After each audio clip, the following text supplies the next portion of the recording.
Oke, Assalamualaikum warahmatullahi wabarakatuh. Selamat pagi semuanya. Kita bertemu kembali di mata kuliah Geopolitik dan Sumber Daya Alam. Kita akan sama-sama belajar mengenai isu-isu geopolitik, dampak bagi negara berkembang, dari sisi keamanan, ekonomi, kedaulatan, dan tata kelola. Baik, apa itu isu geopolitik? Jadi isu geopolitik adalah masalah yang muncul ketika ruang atau wilayah, sumber daya, dan kekuatan internasional saling berinteraksi sehingga menimbulkan konflik, persaingan, atau kerjasama antara negara dan aktor lain. Nah, bila terkait sumber daya alam, isu geopolitik sering menyangkut hak akses, pengelolaan, dan kontrol atas SDA yang bernilai strategis. Nah, misalnya saja dari sisi energi, mineral, air, lahan produktif. Kemudian, kategori utama isu geopolitik sumber daya alam apa saja? Yang pertama ada sengketa wilayah dan maritim, misalnya saja klaim batas laut, zona ekonomi eksklusif, kemudian eksplorasi sumber daya lepas pantai.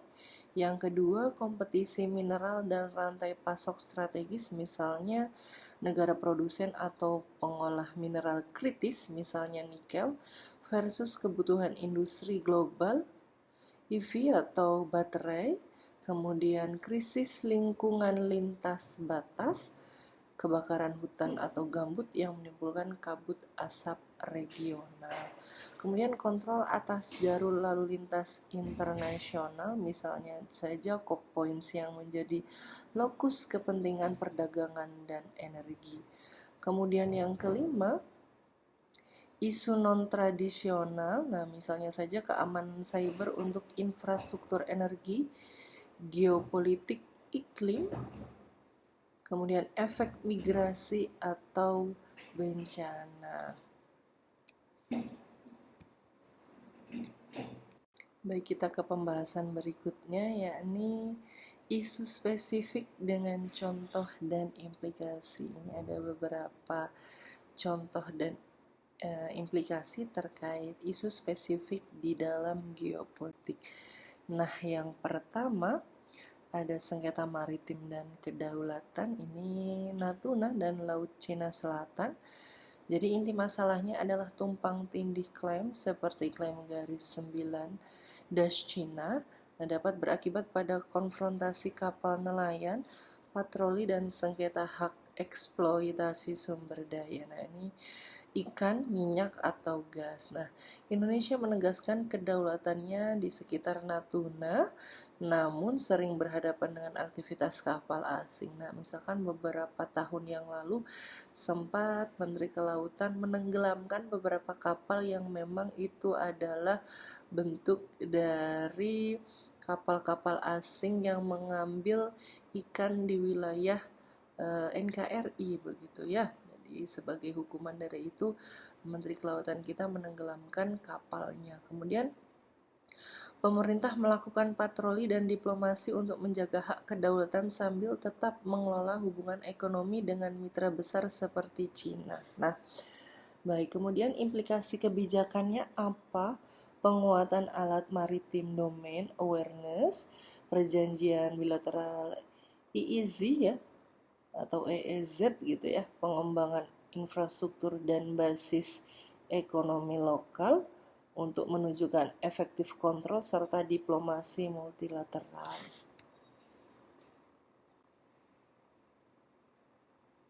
Kemudian yang kedua, kompetisi mineral, nikel, dan geopolitik rantai pasok EV. Nah, inti masalahnya permintaan global atas nikel untuk baterai kendaraan listrik ya, mengangkat posisi Indonesia sebagai negara pemasok utama. Kebijakan hilirisasi atau downstreaming bertujuan meningkatkan nilai tambah domestik, tetapi juga memunculkan pertanyaan geopolitik. Nah, misalnya saja investasi asing ketergantungan pada tujuan, nah, misalnya Cina gitu ya, serta isu lingkungan dan sosial di daerah tambang, karena kebanyakan kalau di daerah tambang itu ada efek lingkungan yang ditimbulkan dari kegiatan tambang tersebut begitu ya. Lompatan industri ini mengubah posisi tawar Indonesia dalam rantai nilai global. Nah, implikasi kebijakannya apa? Menyeimbangkan investasi asing dengan pengelolaan lingkungan, ketentuan TKDN atau komponen lokal, serta strategi diplomasi ekonomi untuk diversifikasi pasar. Nah, kemudian yang ketiga, ada krisis lingkungan transnasional, ini misalnya kabut asap dan kebakaran gambut. Inti masalahnya kebakaran lahan gambut di Indonesia menghasilkan kabut asap yang menyeberang perbatasan.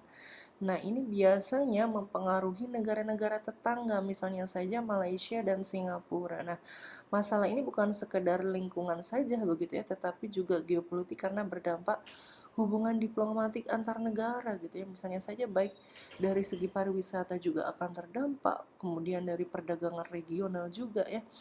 Nah, upaya ASEAN atau perjanjian AATHP dan strategi nasional seperti restorasi gambut menjadi bagian dari solusi. Nah, kemudian implikasi kebijakannya apa? Nah, penegakan hukum lahan ya, jadi insentif restorasi gambut, kerjasama regional atau ASEAN, dan integrasi mitigasi iklim ke kebijakan pembangunan. Kemudian yang keempat, penguasaan air lintas batas, nah contoh global dan prinsipnya. Kemudian inti masalahnya apa? Sungai atau daerah aliran lintas batas sering menimbulkan klaim terkait alokasi air. Nah, contohnya Nil dan Mekong gitu ya. Meskipun Indonesia lebih sedikit menghadapi isu besar lintas negara soal air, prinsip-prinsipnya relevan ya, fairness, prior use, kemudian kebutuhan lingkungan. Di tingkat nasional, pembangunan waduk atau dam juga bisa menimbulkan konflik antar daerah. Nah, ini sumber kajian umum isu air lintas batas tersedia di literatur geopolitik lingkungan ya. Jadi ini memang ada pembahasan mengenai isu terkait air lintas batas itu di geopolitik lingkungan. Kemudian implikasi kebijakannya apa? Jadi perjanjian bilateral atau multilateral, mekanisme resolusi sengketa, kajian dampak lingkungan sosial sebelum proyek besar ya. Kemudian yang kelima apa? Core points dan jalur strategis Selat Malaka dan Laut Cina Selatan. Jadi Selat Malaka dan rute maritim di Laut Cina Selatan adalah jalur perdagangan dan energi utama. Gangguannya misalnya saja militer, perompakan, dan bencana berdampak langsung pada pasokan energi dan ekonomi global. Negara-negara pesisir mempertahankan keamanan maritim karena konsekuensi ekonomi strategisnya. Nah, kemudian implikasi kebijakannya apa?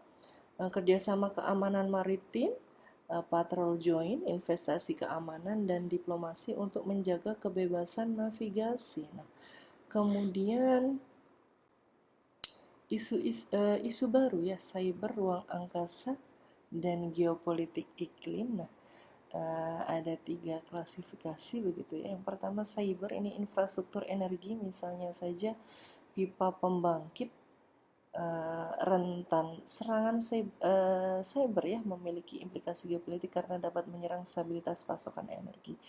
Kemudian ruang angkasa, ini satelit pemantau SDA, cuaca, lahan, menjadi aset strategis, akses dan kontrol atas data berdampak kebijakan nasional.